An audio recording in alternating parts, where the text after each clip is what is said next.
Hey everyone. So, quick announcement. I haven't been streaming a lot, and that's mostly because I'm preparing very hard for WCS. And so all my time is currently going into practicing right now and looking at VODs and making sure my strategies are good for the upcoming WCS qualifiers in July. I also haven't been making a lot of videos lately either because of that, but I will still try to make videos here and there, and I'm going to be toying with a different kind of video type, as you'll see in this episode. And also notice the cool overlay. The artist's signature is, oops, it's that way, right there, the bottom right or bottom left. I actually don't know because it might be like a mirror thing, so it's reverse. Anyways, this episode is going to be a different thing. Rather than explain it, why don't we just jump into the game? Whoa, what is this? This is Innovation Stream. Well, yes it is. You are very astute. This is in fact Innovation Stream, and an idea I had was that wouldn't it be nice if a player like Innovation, top of the Korean ladder, he's rank 1 master, is so good, he'll make GM one day, but wouldn't it be nice if we could kind of understand his thought process that was going on throughout one of these high-level ladder games against undoubtedly one of the best, like some of the best people you could possibly play on ladder in the world, and kind of like see what he does and have someone explain it, because he doesn't speak English in his commentary or anything like that, he just plays. Well, this video is gonna do that today. And yeah, his search is so damn long too. Alright, so this is a TvP on King Sejong Station, and it's against a surprise barcode Protoss player. We can just assume that he's very good because this is the Korea ladder and Innovation is playing. And the build that Innovation is going to be doing today is going for a CC first build into kind of a fast 2 racks build. And I wrote the build order down. I went ahead and copied it before I started this video, so I'll have that posted on the, and there's a pause, so I need a hotkey to switch, but I'll have that posted in the bottom description. Just kind of the build order. I took the build all the way down to about 51 when you add your third gas and you add your factory. It looks like the barcode is ready to go. And then hopefully throughout the rest of the game, this video will help serve as a reference point to the build order. So, on a 2-player map, CC first generally is pretty greedy. You can get countered. There are some build order counters, such as a 10-gate play, and if you can manage to deny the command center from being built, I don't know, it could be pretty tricky, but I think a proxy 10-gate would be the best counter to a command center first, and the easiest way to do that is on a 2-player map, because you already know where your opponent is. So generally we see 14 command centers being done on 4-player maps where you cannot get guaranteed scouting information on where your opponent's starting, so you can't really play blindly and make a proxy 10 gates somewhere and kind of hope that you're gonna scout him in the right direction. So Innovation here, he's just kind of like a player his caliber, he mixes up his builds quite often. In almost every televised game we basically see him go Reaper expand into pretty standard macro style. I don't know about factory, but he always goes for extra barrackses. So on ladder, going for command center first, and he is Innovation as well, so I think that's why this Protoss player didn't scout him as well, because most Protoss players scout the Terran player, especially on 2-player maps, in case the Terran player is going for a fast gas build, such as a fast Widow Mine drop, and then they can easily prepare for it, or for going for fast Hellions off of one base too. but a fast probe scout is definitely needed to do that. And it also allows you to pop back in and check if your opponent is going for a factory or if he's going for additional barracks. Right away, Innovation, he sees the probe at about 3 minutes and 40 seconds, so he knows that there's only one reason why the probe would be coming down the ramp at this time, and it would be to make a nexus. And what you do with your SCV is you basically attack into the probe because the SCV has more hit points than the probe does. So on a one-on-one fight, you're going to win, and you're going to be able to delay the commands or delay the nexus. And it also forced the Protoss player to finish making the Zella in case Innovation did an engineering bay block. And now that we have established as Innovation observers that the Protoss player is going for a fast expansion, Innovation quickly adds on 2 more gas. He doesn't need to add the 3rd barracks. I'm sure he would have added a 3rd barracks if the Protoss player had gotten 2 gases and was not taking a command center. But since he saw that the command center was going up, that also eliminates the need to have an early bunker, because if you chrono boosted units to try to do some pressure, then you wouldn't be able to put the nexus down that fast, as your money would be going into units and the chrono boosts would be going into units instead of probes, so economy wouldn't be that great either. And we see Innovation, he's just one thing to note is that he does get a bunker down at about 5 minutes and 15 seconds. It's just in case for any, like, I guess, like, really fast pressure. And also he cuts Marines at 7 to build his 2 add-ons. And 7's the magic number here, because you can put 1 Marine in the bunker, and then you can put a bunch of Marines, or if you have 1 Marine in the bunker, you'll have 6 Marines to defend against different oracles. And now we see Innovation scanning at 6 minutes and 15 seconds. He sees the Stargate, and so he builds a eBay and a factory. And now he knows that he's going to be able to just keep making Marines, and he wants to get up to that 6 Marine count as soon as possible. He already had his Marines in the mineral line before he scanned and confirmed that there was an oracle coming, so that was still on his mind, and just confirming it with the scan leaves no doubt in his mind what his opponent is doing. Now we see the turrets going down. The turrets going down in the main first, because the natural is the one that's going to be safe against oracles right now. It's the one with 6 Marines. The main has only 5 Marines, however. We see the oracle has already picked off 2 SCVs. This Protoss player has very good control, and I'll keep a tally of how many SCVs actually die, and like it's kind of required for the Protoss player to kill SCVs to kind of catch up to the Terran player. Otherwise, if you don't kill enough SCVs and delay the economy, which also delays the tech long enough, then you're just gonna roll over and die as the Protoss player. That's why it's very important not to lose the Oracle as well, because the Oracle is 100% your map vision. And we see Innovation, there's only 1 Oracle right now, and he has a set of Marines over here, 6 Marines in fact, to kind of scout around in case there's any pylons and if there's going to be an attack coming, and also to zone out the Oracle in case it does fly over that area, because Innovation's trying super hard to kill this Oracle. And these 6 Marines are going to be super active on the map. Basically, Innovation knows that they can be active like this because there's just 1 Oracle out, and that's all the control the Protoss player has at the moment. And so he's perfectly splitting up his army. He has a group of Marines to deal with the Oracle in the main, a group at the natural, and then a 3rd scouting group, and he takes the watchtower just cause it's good to take the watchtower. And he's completely safe. He's going to be putting down his 3rd command center on the low ground as well.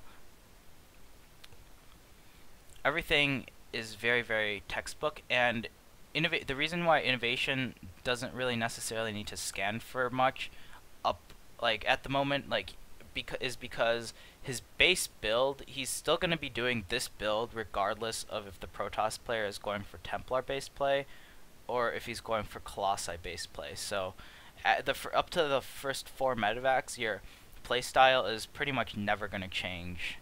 And Innovation having 3 Marines at the 3rd command center to protect it against that Oracle. And also, he's going to be pushing out. He should check the third as well, and he's going to be doing that. He sends a Marine there, and Innovation just barely misses that, or killing that Oracle. Those 2 Marines, if there were 4 Marines there in a stim, that Oracle wouldn't have been able to kill anything, but as a result the Oracle gets 2 more workers. Very, very pesky Oracle, but it doesn't slow Innovation down a bit. The Oracle gets another worker. I think it's up to a total of 5 workers and about 3 Marines, so that Oracle has paid off for itself. Now Innovation, he has a Marine scout at the 3rd base, and that tells him that there's no way he's going to be aggressive. And he saw on the minimap that it was a Colossus, so like just on the minimap, just the big red dots will tell you if it's going to be Colossus or if it's Templar or not. And so he knows that it's Colossus, and also of the death animation as well. Only Colossus roast beams like that. And so Innovation now knows that he's going to be adding a 2nd starport. He just has to sit back and macro up because his 3rd base is already done, whereas the Protoss players is probably just started right now. So Innovation's going to have a pretty good economic advantage. So most players, they feel pressure to make something happen before the Protoss player gets a big Deathball army. What Innovation does here, and I think it's extremely smart, there's the 2nd starport going down, is that he's going to do a 4 medevac drop with 4 Vikings. So essentially he's trying to catch the Protoss army out of position. On a straight head-up straight fight, the Protoss player would win, such as if Innovation tried to do this poke towards the Protoss' 3rd. So Innovation decides to do it at the Protoss' main base. And what this does is it forces the entire Protoss army back to the main base to defend against this, because if the Protoss player splits up only a portion of the army against Innovation's full army, Innovation's going to outright win, and he's going to take a huge advantage. So Innovation scans. This drop really wasn't meant to do damage because the Protoss player is on top of his game, but what he does see are 4 Colossi, so he knows that the Protoss player isn't rushing out for fast Templar. This would be the time where there would be, like, if the Protoss only got 1 Temp, or it basically tells you how many Colossi the Protoss is getting before he transitions into Templar. And since he saw so many Colossi, he knows that the Templar transition is in fact going to be slower. And I'm pretty sure he checked the upgrades as well, and it's double forge. So double forge upgrades also significantly slows down the Templar tech. Innovation making 2 Ghost Academies there. And and another thing that I did, I'm not going to go back because it's a pain in the ass with Twitch, but he added the 5th, 6th, and 7th, or 6th, 7th, and 8th Raxes right before he went in to do the drop. And I really like that because you don't normally want to add buildings when you're going to be microing, so he went ahead and added those buildings right before he was going to go out and fight, or a potential engagement. So that was very good on his part, kind of prioritizing his actions so that he could have the most attention towards the most important ones at the best times. Innovation adding a turret in his main base. It's simply to zone out a possible warp prism. This is about the time that the Protoss player would start getting a warp prism.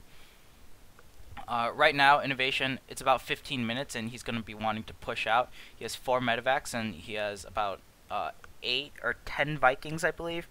And okay, he has 10 Vikings, so he's going to be pushing out with 4 medevacs. No, 6 medevacs actually. Yeah. The standard is always to make 6 medevacs before you make additional Vikings, because you'll have a 2nd starport so that you can catch up enough to make more Vikings if it's going to be against heavy Colossus play. And that way, like, every Protoss or every Terran player is going to make 6 medevacs before you start making either Ghosts or Vikings. That's the very, very standard way of playing this. And Innovation is nothing but textbook standard. And what we see here is Innovation's army positioning is over here, and the Protoss players is over here. They're both far away from the 3rd bases. It's very important to keep this high ground positioning, and both the Protoss player and Innovation know that, because you don't want to be fighting the enemy army when they're on the uphill. So by having this high ground positioning, you have the advantage, and it's the best place to fight for the Terran player. Like, the Protoss can't engage up into that. And also, Innovation has this watchtower, which is very important. So he knows that the Protoss player isn't going to be going around and trying to break the rocks either. So this is a pretty good engagement by Innovation. He always does a great job of splitting his units and trying to dodge the Colossi beams as much as possible. And unfortunately his cam wasn't centered around that, but essentially what happened here was he got about 1.5 good volleys of rounds of shots that the Vikings did to the Colossi before the Protoss player was able to notice, and was able to take a pretty big advantage from that, from just that one little thing. Now we see here Innovation losing 2 ghosts to those High Templars, which kind of sucks, but he won the battle, so his army's pretty big. These 3 Zealots over there, they initially attacked while Innovation was microing over here with his main army. And the Protoss player's multitasking is kind of failing, so a cool thing that Innovation does is that after he notices that the Protoss player isn't really using the Zealots, he sends his SCVs back to start mining, because he wants to cut the mining time loss in as much as possible. And if those Zealots aren't doing that much damage, then like if the opponent's not paying attention to them, then it's perfectly fine to send the SCVs back to start mining. And not to mention that it also coincided with Innovation's reinforcements coming out in time as well. So those SCVs, like even if the Zealots were to do any more damage, they would run headlong into those reinforcements. Innovation, okay, so what we see him doing now is as soon as he dealt with the harass, I'm just pausing it quickly to explain this point because it's an extremely, he does it in all matchups and it's so subtle, yet it makes his pushes so strong, is as soon as he starts going on the advantage or the offensive, like right now, after he's taking a big army engagement, he immediately rallies his barracks towards the location where he's going to fight. So the first part, he's going to rally his units over here, and then he's going to re-rally them towards the 4th base. And he does know what the 4th base is going down. But Innovation, he wants to trade as much army as possible before killing that 4th base. So this is the reason why Innovation's push is so strong, because normally against a Protoss player, they can warp in their reinforcements as soon as possible, and they'll be joining the battle ASAP, but as a Terran player, you have to kind of wait for your units to make, and then they have to march across the map. So Innovation always times his battles out, and even though this isn't a very good engagement right here, he always times his battles out so that he's fighting as much as possible until his bio reinforcements come to help him. So like right now, it's really good reinforcements. Like the reinforcements, like those 2 additional Marines were able to kill the Archon about a Colossi round faster, and we see the stream of reinforcements keep going in, and Innovation he was still trying to push the agenda. He basically attacked as much as possible until he knew he couldn't take any more cost-effective trades, and with the attack being done, he re-rallies his units towards his natural, and he's also taken 4th base behind this as well. It's not I guess it's not really that important to be denying bases as the Protoss player. Innovation's style definitely agrees with that. It's just to be on even bases and to take better engagements. And we know right now that the Protoss' army has been hammered down significantly, and Innovation most likely has a sizable supply advantage. So he's going to be the first one to max out on a better army. And the best army that he can max out on is going to be a Ghost Viking army. So right now he's sitting back and he's going to be waiting until he gets that critical mass of Ghost Viking with the bio. He stays light on the Ghosts for now because he's primarily using them for EMPs. There's no threat of High Templar right now, so he doesn't really need the Ghost for anything else besides to destroy their shields and maybe kill off some Sentry energy and to thwart any of the High Templars that are around the map. And now we see Innovation. Right before he pushes out, he's going to be taking his 5th base. But yeah, that's a bit greedy of a 5th base. That's what I thought when I first watched it. And of course, the Protoss player sends a Zealot, and it's an immediate cancel by Innovation, and he restarts it in a safer location. Right here, Innovation gets another good engagement off. He's able to kill a Colossi for free. There's a lot of multitasking going on. He misses the main Zealot run by going into his main, but he's able to clean up this army relatively easily because of all of the harassment that's going on by the Protoss. The Protoss invested a lot of money into all of that harassment. That was easily 1,000 minerals worth of Zealots and at least 1 High Templar, so that's a lot of army investment that's not being part of the main army. And so Innovation, even though there was a big run by, Innovation's still able to push onwards because he has a stronger army